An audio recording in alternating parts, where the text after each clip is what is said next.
نحمده ونصلي على رسوله الكريم بسم اللہ الرحمن الرحیم۔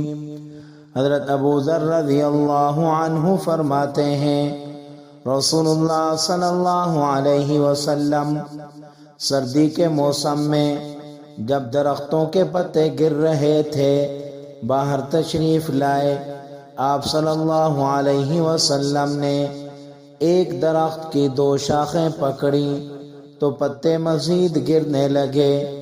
آپ صلی اللہ علیہ وسلم نے ارشاد فرمایا، اے ابو ذر، میں نے کہا یا رسول اللہ صلی اللہ علیہ وسلم میں حاضر ہوں۔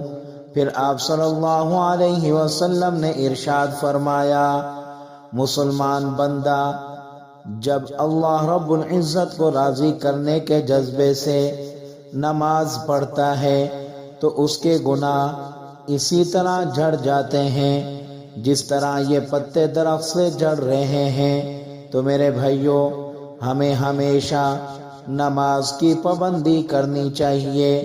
جو شخص نماز کی پابندی کرتا ہے اللہ رب العزت اس کے جسم سے جتنے بھی گناہ ہوتے ہیں وہ سارے کے سارے ختم کر دیتے ہیں۔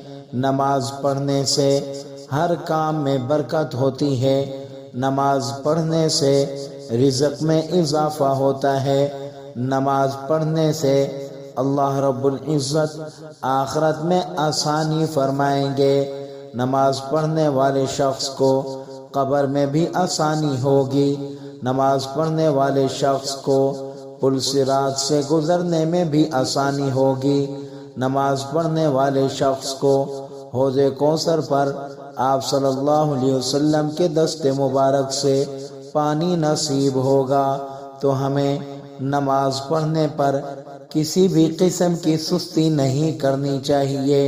پہلی ہی صورت میں نماز کو پڑھنا چاہیے اور ہمیشہ پابندی کے ساتھ 5 وقت جماعت کے ساتھ نماز پڑھنے کی کوشش کرنی چاہیے۔